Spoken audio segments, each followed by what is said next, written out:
Do you ever wonder what is intended for or likely to be understood by only a small number?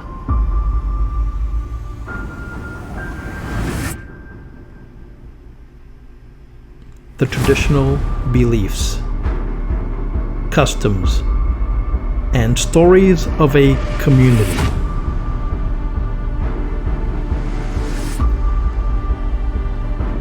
A community not part of the mainstream, unconventional, peripheral, or extreme.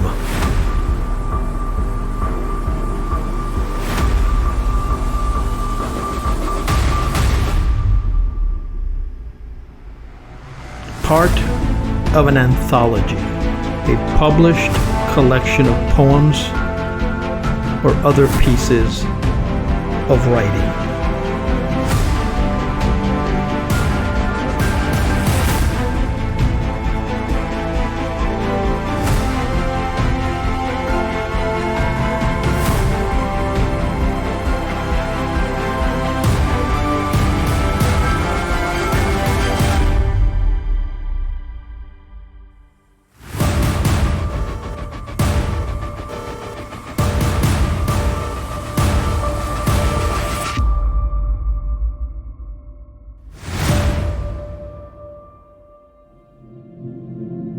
This is Esoteric Lore. I'm your host, Edward Aponte, where I push you to ponder the fringes of folklore.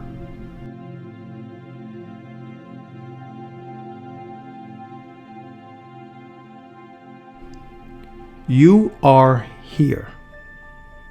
The most important 3 words you look for, sought after, when you're at the mall.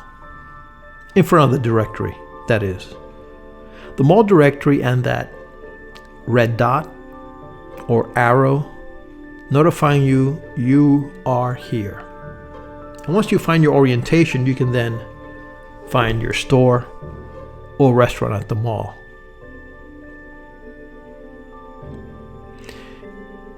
You Are Here is true to life. This episode will deal with your new reality. How do you orient yourself to the new here in the directory of everyday life as you maintain a daily existence, ebb and flow and routine? As you seek to improve your life, you are here. And where is here? This episode is going to deal with the reality of where we are. I want you to look at 3 specific signs that you will see constantly reappearing on the national scene, world stage, that will eventually have an impact on your life. The first sign is what we will call distractions. Look over here. Naming of bodies of water. Our political leaders claiming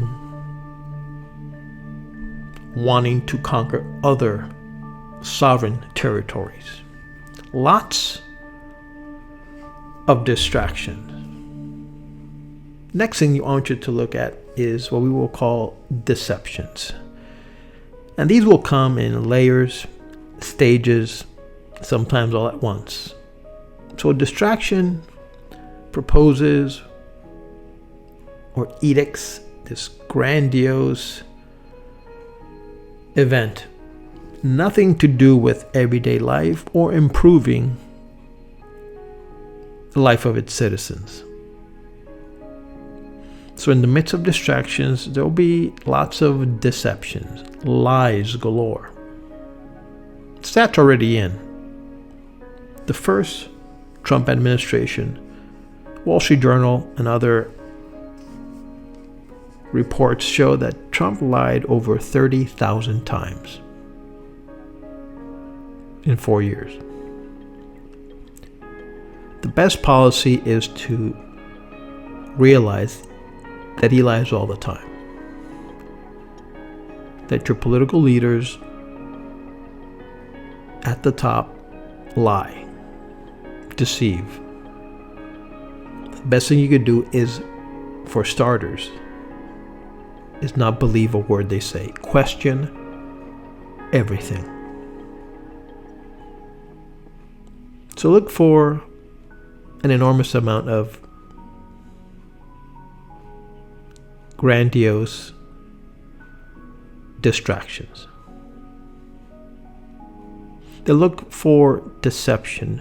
Be aware of deception, a wave of lies galore. And then slowly look at the more troubling sign. It gives us a hint of motive, while not the only motive, one that is pretty clear. So we move from distractions, look over here, look for a torrent of deceptions, and all the while this third and more troubling sign, dismantling. The Looting of America. That's actually a book which, those of you who are interested in the ebb and flow of modern America and our global scene, that's a good book to look into. The Looting of America. It's a slow trickle where they're stopping, firing, ending.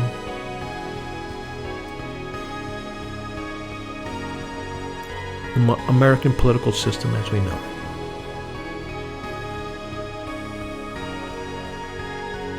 Today is March 1st, 2025, and you are here. Living through a blizzard of distractions, deceptions, and a slow dismantling of your way of life. Look over here. Lies galore. Looting of America. American. The Conning of America. That is also a book that you should consider reading. The Conning of America.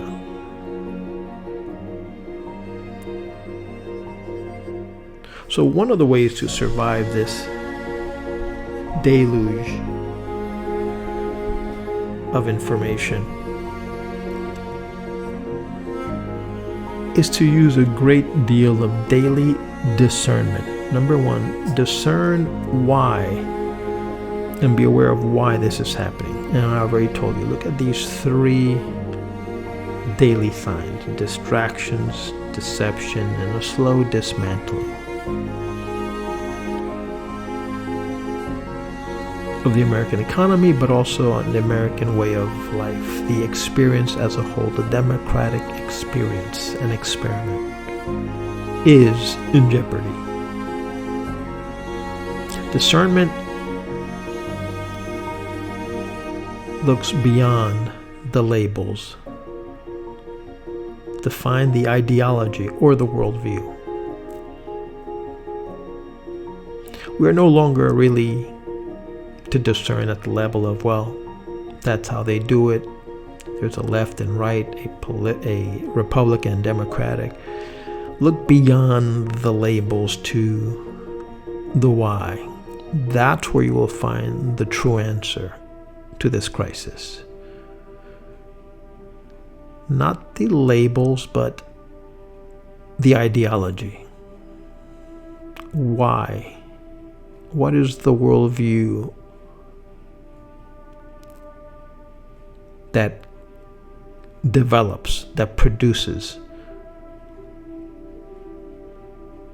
such a thinking process?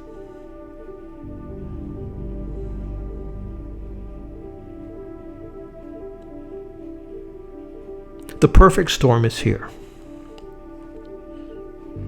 That can cripple and threaten the American experience. The perfect storm is comprised of a presidential corruption and a party-wide cowardice that actually answers the question of where we are. The you are here. Here is the red dot. Here's the arrow. Here's where we are. We are in the middle of this perfect storm of an incredible sense of presidential corruption and party-wide cowardice. A power that has completely corrupted the presidency. So how do you adjust to an upside-down world when what used to be up is down and down is up, right is left? It does create this sense of disorientation. So how do we reorient ourselves? Since we know where we are now, you are here. This is the new reality. How do you adjust to an upside down world? Adjusting to an upside down world means adapting to a drastically changed situation where your usual perception of reality feels completely reversed, often requiring a mental shift to navigate new circumstances, similar to how your brain would adapt if you were wearing special glasses that flipped your vision upside down. It usually involves accepting the change, finding new perspectives, and gradually building routines within this new reality. Let's take a look at some key aspects of how to survive in an upside down world. It takes, number one, mental flexibility, accepting that things are different and being open to new ways of thinking and doing things. Second, gradual adaptation. Not trying to change everything at once, but taking small steps to adjust to the new situation. Thirdly, self-awareness. Recognizing your emotions and reactions to the change and allowing yourself to feel them.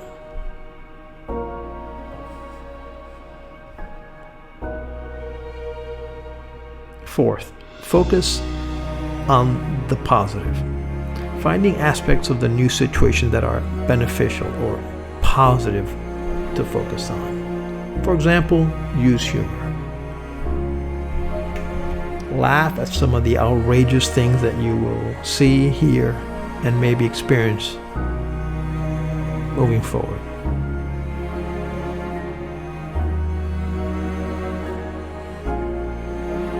Finally, seeking support.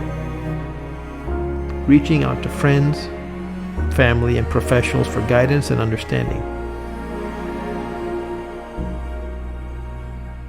How do you cope when your world feels upside down?